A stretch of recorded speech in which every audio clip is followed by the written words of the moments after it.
Welcome, dear viewers, to a brand new episode of your show, The Untold. My name is Daj Al and I'm so cold right now in the studio. Welcome with me, Fatma. Today is Thank going you to very be very much. nice. Yes, it's going to be very nice. It's fresh, actually. We have a special guest also for this hmm episode. It's Our guest was also in a In a previous previous interview. episode, Yes, yes. and his name is Abdulmohsen AlReesh, and he is also a design architect. Architect of design, and he's going to tell us basically how to build our house. I definitely need that. Can't wait to know more information about that. Yes, so we're going to be with Mr. Abdullah Shur, Mhm. and stay with us.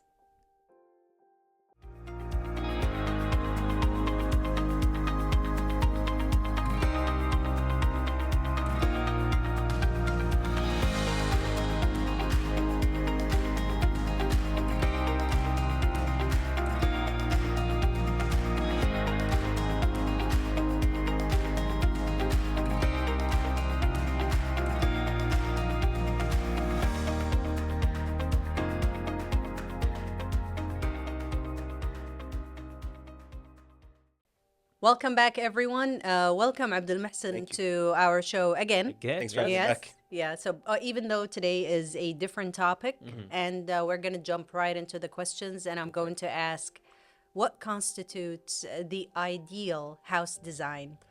Honestly, Fatima, there is no one perfect design, and I think that's the reason why no two houses should be alike. Same way that when we dress, we don't all dress alike.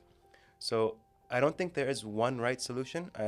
I believe the right answer to that question is, what do you need in your home? Like, there are things which are needs or necessities and things that are wants. So what do you need to have it for it to be a home or a house? You have bedrooms, obviously, living space, kitchen space, bathrooms. Those are needs, because without them, the you house can't doesn't live. it doesn't Yeah. function. Exactly. Then you have your wants. So, like, you want a home cinema. Do you want a home gym? Do you want a man cave or a gaming station or a gaming room? Do you want a Pilates room? So these Swimming become, yeah, pool. or swimming pool. So these becomes, well, even swimming pool can become a need, and that's something we talk about with our clients, specifically, like, if they have people with disabilities in their family, Right. and they may need to use a pool as a disability feature, Yes. As or therapy for as their, Oh, yeah, as nice. as therapy, your exactly, therapy. Yeah. as a Yeah. therapy, or it could be a feature where you want to block out noises. So maybe your neighbor has a noisy car, you can use the water feature to basically block that noise out. Right. So in answering question, there is no one correct answer. It becomes a spectrum of what is right for you specifically, and then that makes it the ideal house for you. Right. So that's the perfect house for me, but it might not be the perfect house for Day. Yes. So, could you actually guide us through the process of having a tailored house for a specific family, and like as you mentioned, the pool, the noisy car, and like what's the Exactly. process? So to make this more interesting, let's take one of you guys, Dage, for example. Yes. So I heard you were recently married. Congratulations. Yes. Uh, Thank you. how many people in your family, or how many people do you plan on having in your family? And this is a sensitive topic because you might not know at this point, well, I want to have 3 kids, I might have 5. But we usually ask, like, ballpark, how many kids do you want to have in your household? So say, for example, you said, well, I want to have 3 kids, For example. for example. And then we don't know their genders yet. So then we ask you, well, are you open to the idea of, for example, boys or girls sharing a bedroom? Well, okay, that's fine, but I prefer to have master bedrooms for my kids. Then we can talk to you about maybe changing the way you think, because as architects, we're not just architects. And there's a funny saying, especially if there's any engineers listening, they say engineers know everything about one subject. Architects know a little about everything. And we have to become, I guess, proficient in design as well as problem solving, psychology. Open to a wide of Exactly, because I want to make your house tailor fit for you specifically. So I might suggest that since you don't have kids at this time of your life, you can form them to get used to staying in one bedroom, and that sort of takes me on a tangent of Kuwait in the older days. We never had our own bedrooms. We were 5, 10, 15 yeah, kids 5 in in one one bedroom, room. Yes. and in my opinion, that was some of the best times we had. Going to bed next to your brother or sister, and your cousins coming to sleep over. And this separation is what causes, I think, issues in the household. And then that's where we come in as well, as, I guess, family psychologists, where we try to solve these issues. Because if your kids are older or there's a big age gap, then it becomes inappropriate to have them together in the same room. Then I guess actually I'd right. ask you, what are your hobbies? You might say, well, I love taking care of my cars. I have classic cars at home. So why don't you have a garage in your house? And that's not typical for Kuwaiti architecture. We had a house, actually, interesting story. The client actually loves building cars or rebuilding cars. Okay. And he had his duania semi-indoor inside his garage. So his friends who would also build cars with him would be in the duania, full glass panel, looking at him working on his cars at home. Nice. So that makes it specific to you. And then to me, that might not be feasible, or like, for me personally, because I prefer something with like, I don't know, like a garden. For you, To work on to work. build. Yes. Yeah. But for you, no, that is the perfect house for you. Then we go into what your wife likes. What are her hobbies? Well, she might like painting. Why not make her a studio? She might like cooking. And we notice in Kuwait, the typical household has kitchens in the back of the house with no views, no openings. Well, if your wife likes cooking, why not have her looking at a garden while she cooks? If you like cooking, I like cooking, for example. I love to cook at home. And for me, having a pool view is very important. While cooking. While cooking, exactly. Yes. That's exactly what I did with my house Amazing. while we're building it. We both love cooking, and we decided to have the kitchen, overlooking the garden and Like the a pool. good view. And Yeah. you're paying so much money for this. So I am. why not? He is paying, I should say. So why not enjoy that? You know what I mean? Yeah. And then you have the option of, well, what if my kids have hobbies in the future? Yes. So then we get to the point of do we name each individual room by its own purpose, or do we create a space which evolves with you? Like you said, at this point in Yeah, time, because I may not know the specific purpose to a room. exactly. Yet. Especially if you don't have kids, so or your kids are very young. Like for now, this room might be a nursery, but in 5 years, it's not a nursery anymore. What is it? It becomes a game room. It might become a home salon. And we have interesting houses where we do a place called a transit space or a transit room. Nice. So like if you have home delivery or someone coming to visit you, why make them wait outside? This space is private. They can't see inside the house, but they can deliver the foods. They can, like a salon for the woman for before a wedding. And this was a funny house we did in Qarb Abdullah, which is a West Abdullah Mubarak area. The guy had only daughters. And we suggested, instead of having like your daughters go out to the salons for events or for You Urs, bring the salon into the house. let's make them a salon at home. So they have Nice. a room which is a dedicated salon with the salon chair and like a spa zone, and they can have people come home and help them with this as well. Their mom is a painter, so we have her office overlooking a double height space where she can paint and watch her kids down on the first floor watching TV. That's amazing. So and it really is. It basically becomes, what do you need for the house to become a success, and then what does the client want for it to be a necessity? Right. And we start tweaking it and basically stitching the most optimal house for you. Right. But So do you get, sorry to cut you off, but like do you get for instance a customer changing their hobbies at some point? Yes. And I have this man cave, right? If all of a sudden I wanted to change, so is it gonna be a big of a problem changing the whole thing, the design and everything?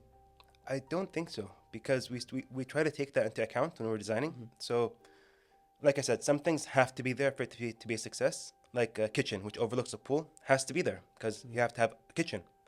A man cave for you might be a necessity for you now, but in 5 years it can transform into a playroom for your kids. Maybe. and then- unfortunately, It's not gonna happen. Trust me, it's not gonna happen. I'm not gonna let that happen. you're But walking that path. well, it was just like an example for those who created something and then all of a sudden they want to change. Is Yes. it gonna be a problem? Is Yeah. it you don't like the view anymore? Is it Is easy it going for you to be yes? Is to it to replace easy that to with something? transition? Yeah. Yes. This is something we do, especially with kitchens. Like some people have like people that come and cook for them at home, and some people might not want to have like a man exposing the rest of the house. So we make like a two-step kitchen where at one point in time your kitchen can be open to the pool, and then when you're not in the kitchen cooking, they can make a shutter system or a closet Oh, system, wow. which basically cuts it off and makes it a private zone again. Oh, that's interesting. Actually, that's very smart. Yeah, and also, Mr. Abdulmohsen, I also have a question here. It says, "What is your opinion on the majority of Kuwaiti house designs?" And then in between parentheses, it says, "Don't be harsh." Right? But yeah, but we all know. When I see this is funny because when I saw that question immediately, or as an architect, and I'm sure even people who are not architects or in this field, their opinion instantly might be harsh. Like, how could you do this to your home? But then you look at it from their point of view. Maybe they don't have the background. Maybe their sense of style or taste is different. And then that's them sort of showing their character or their uniqueness. So And it's the way perfect for them. it could be. Just like when we started the episode, you said something is perfect for me. Exactly. Yeah. But then coming off that, it is, I think, a local issue in Kuwait. So the government does an amazing thing. And what it does is it provides housing for Kuwaitis. Right. After they get married, they can apply for housing and get a plot of land. And what happened is you have these large cities being built, 25,000, 30,000 villas or plots of land for you to take in the future. And what happens is there's not enough architects and not enough engineering offices to supply the designs of the villas. So what we end up getting is micro offices, which sort of make, I'd like to say, subpar designs. Okay. Or let's say, The foundation, maybe. or no, the actual design of the house is basically pre-made. And it's pre-made on the sense of the typical Kuwaiti house and what they Okay. need. Right, so it's a And that's why frame it's and you common don't to go have out of... them looking Yeah. similar, right? Exactly. Yes, And they then- don't think outside the box, these offices. And I don't blame them because most of our needs locally are similar, but our wants become different. So you have a person going to a typical engineering office or architectural design space, and they say, well, I have a 400-meter plot of land. What do you have? And they pull out a catalog out of the drawers. What do you like? And then that's a big issue because we didn't talk to the client. And I think one of the most important steps is sitting down Yeah, to and get to speak. know more about I have him to get to and know about you. his I personality. need to know about your kids, about your family. And basically what we say is treat the architect like you treat a doctor. You wouldn't keep a secret from him. Like if something's wrong, you tell him, oh, I'm having 1, 2, 3. And it could be embarrassing. And we've heard embarrassing stories. People that have familial issues, that have disabilities, that have personal problems, monetary issues. But if you're upfront with me from the start, I can help guide you to the most successful project that you may have. I think that is the issue with houses in Kuwait, is that there was no one there to sort of help guide them. And Right. then you have the issue of people that say, well, I helped design my dad's house 30 years ago. Okay. But an architect has done hundreds of houses. Yes. So they may see something that you did not notice at first, where it's sort of there's a saying in Kuwait, give the bread maker the bread and he'll make Yeah. the Yes, yeah, exactly. So give it to the person who knows Best what they're doing out or there, knows yeah, best. Yeah. And then if they're out of your budget, they'll help you find your budget. Exactly, because we can't, like I'm speaking for myself, I cannot be ignorant and say, oh, your house is not the correct design because, for example, It's not I mentioned you it's who not me to decides. say that exactly. I mentioned that to one of my friends. They have 3 big living rooms in their house. Now, in my house, we only share one living room and we stay together. And because, we were, 4 or 5 members. So she asked me, Fatma, how many members of your family are there? And how many guests do you have? Exactly. And I was like, we have guests, yearly, maybe. My family from, abroad. But I don't have guests every day. And we are only 4 people. It was back then my mom, my dad, and my brother and I. So then she says, we are 20 people in the house. And we have guests every weekend from Thursday to Saturday that we need to accommodate. And I would be like, oh, I felt so ignorant. I was putting her in my shoes. I shouldn't be doing Yeah, that. exactly. So when I talk about, for example, why do you need the big living room? Now I don't say that anymore because maybe they need the living. They I need don't it. need it, Mom. You never know. Maybe they need it. And that's one of the questions we actually ask. So another big problem we have in Kuwait, or I guess in general, is when clients come to you with a specific number in mind and they say, well, I want my duania to be 6 meters by 9 meters. Okay. And the first thing we ask them is, do you know how big 6 by 9 is? They say, no, but my friend said 6 by 9 is a good size. Okay. He heard. So we tell them, get a tape measure, go find an open space, and measure it out. It's bigger than you think it is. Instead, tell me, how many guests do you have? How many guests are part of your family? Because family members can come into your house. Yes, definitely. How many guests are friends? And then how often do they visit you? Is it weekly? Is it monthly? Is it yearly? To accommodate the whole Exactly. yeah, And then family. say you have like your friend had 20 guests that come very often, and it's a huge event. Yeah. And it's once a year. At that point, I just say, well, rent a big hall if it's once a year. Right. Why give away a big part of your home to a guest that is there for less than 10% of the year. Yeah. It's gonna Oh, be I expensive. agree. It's not gonna be worth it. That's what you're Because trying to you say. are paying for this, and then most of the time you give the guest the best view. So they get the garden view, they get access to the street view, basically. So basically, more options, Exactly. less. What's it? Less for us, more for the guest More for that them. comes once a year. And Alright. that drives me crazy. Like, don't I get me started on that agree. I tangent. Yeah. agree. All right, we have so many questions. Okay. We have so many things to talk about, but you know what? Let's take a quick break and get back to you, dear viewers, so that we can get to talk more about the housing and all these different styles.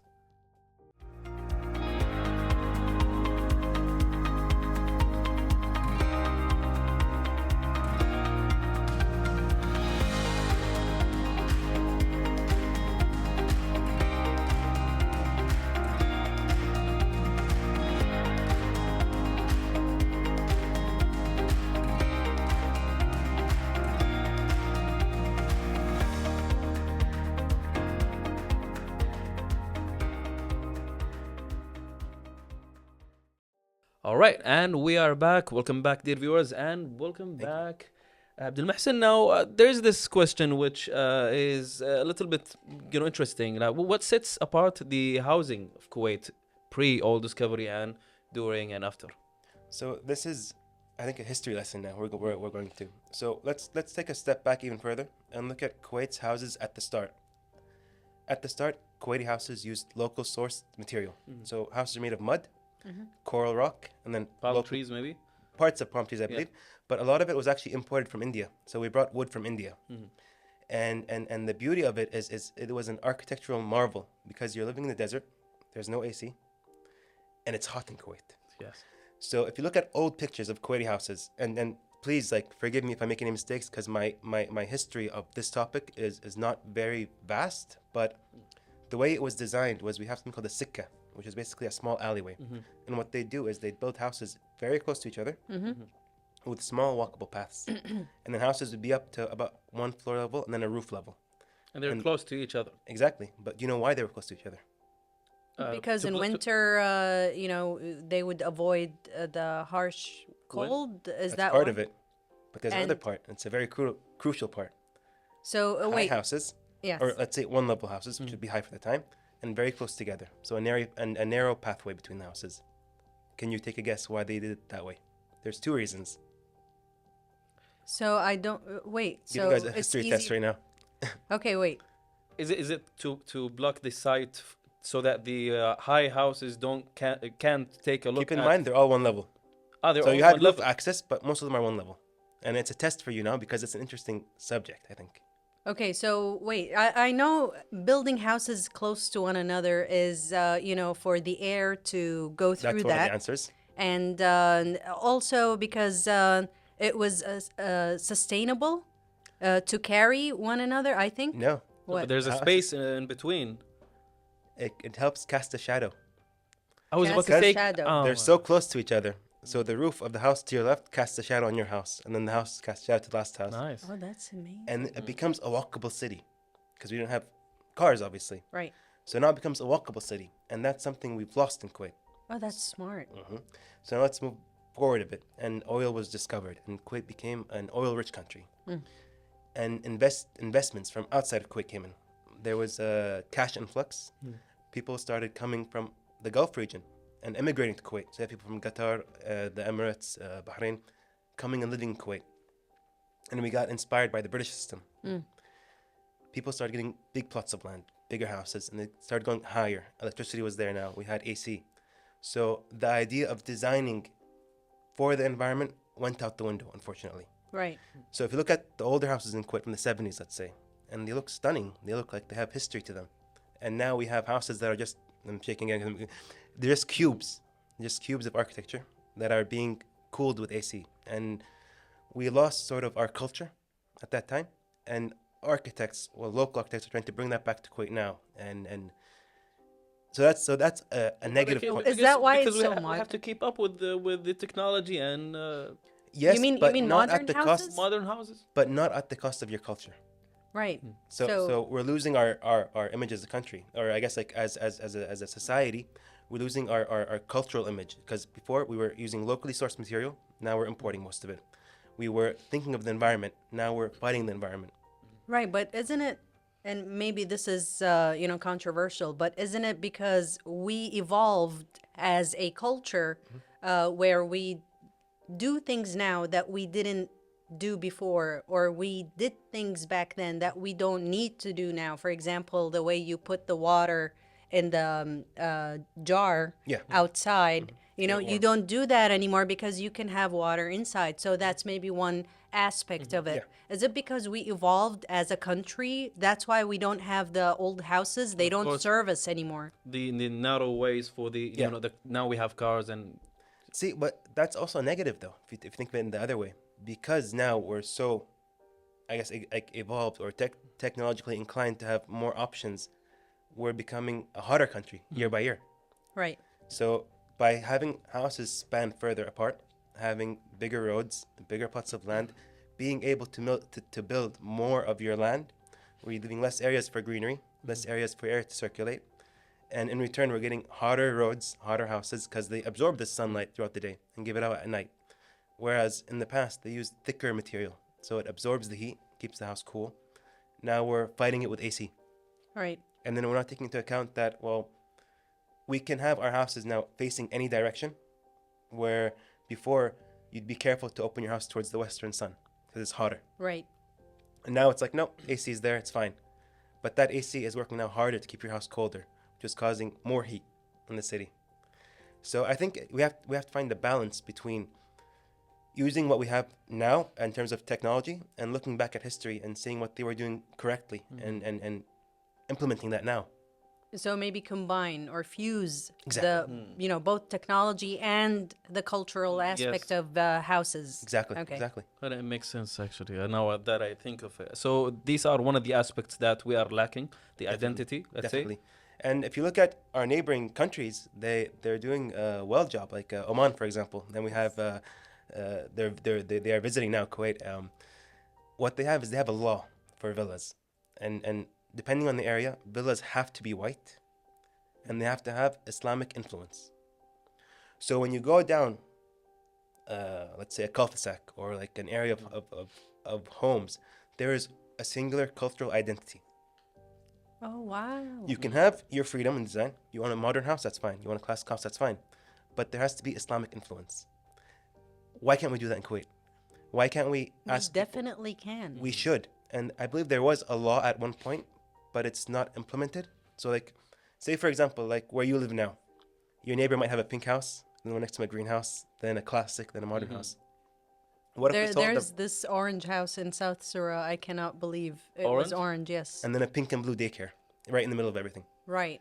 So Yeah. why don't we have a cultural identity where we say, well, you can use from these colors, like shades of white or beige or gray, Yeah. have some sort of influence to the heritage of Kuwait, use modern local materials like the mud, the limestone, the coral, so that people driving, we have this unity. And I'm sure you see this in movies where like they have like the kid driving a bike in the street and all the houses look the same. And you always say, such a beautiful place to go outside and walk. Yes. We can't do that here because we became car focused and not pedestrian focused, where even though Kuwait is hot year round, we do have 5 or 4 months where it is nice outside. It And is. it's not Yes. pedestrian friendly everywhere. But what about my personal choice? For example, I want to do this, but Dej doesn't, or vice versa. So Dej wants to go for he's pro that idea, but I'm against it.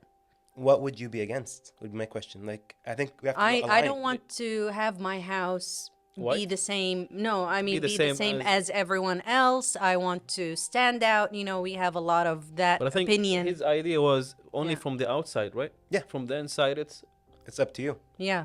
So I think then we come into the terms of culture. Like Yes. that law could be implemented by area. So say, for example, areas from the first ring road to third ring road have to have a certain standard. Third to fifth, certain standard. Fifth and onward, certain standard. And then we come to see, well, how much is too much? Like Yes. how excuse me. So I guess we can say, how much is too much? How far do you want to push this spectrum? Like, do you want a red house? If you're a horror fan, do you want like horror themed artwork outside. But then when I say, well, you have freedom up to a certain extent, isn't that the law everywhere? It is, and In- it in should terms- be. it should I be. agree with you. Because Yeah. then it reflects the cultural identity of a country and not just the individual person. All right, let's actually now talk about the essential features of a house, especially like in a modern house. Like, do we actually need? Do we have to have a duania in every every specific home, like or a I would say a specific room in every room in every house, Every house. to let's say a gym Okay. Or a guest room. or the salon that you mentioned, I think you asked the right or a question. gaming room, a man cave. Yeah. And I think you asked the right question to the wrong person, because for me, I'm a big fan of getting rid of clutter, and especially clutter in homes.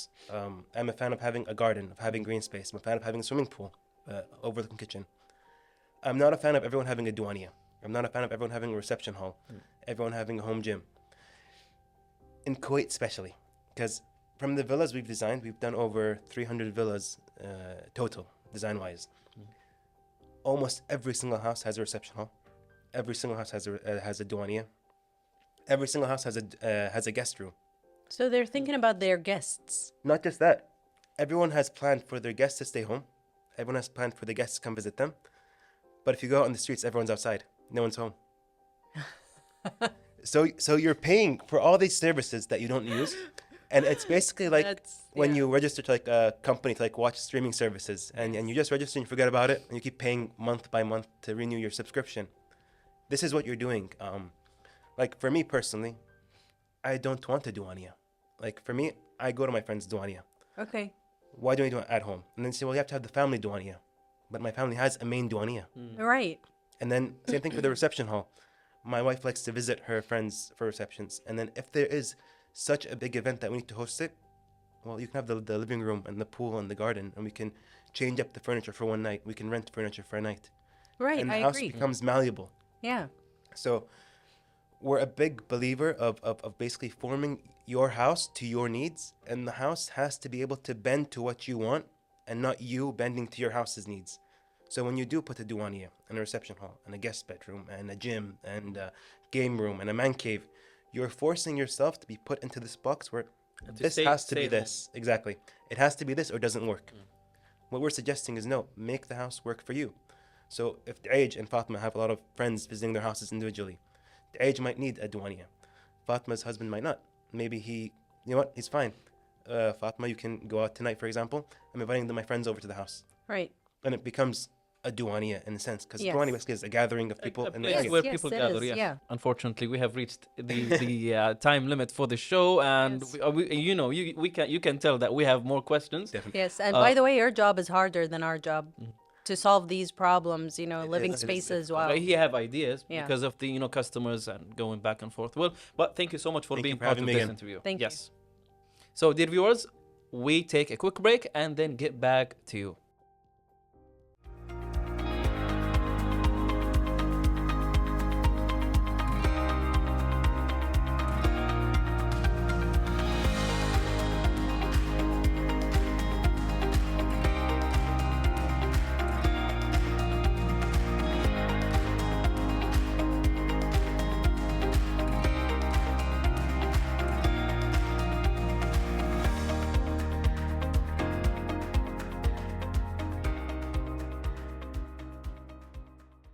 All right, so that was unfortunately all the time that we have for today's episode. It was really amazing Informative. and I learned a lot of things for the future, and of course for you. Like at the moment, you need this information. I definitely do. And this episode I will not forget. And the way you and I were just bombarding him with questions: Is this right? Is this right? Yes, Right? Definitely. It's like we were customers. Yes.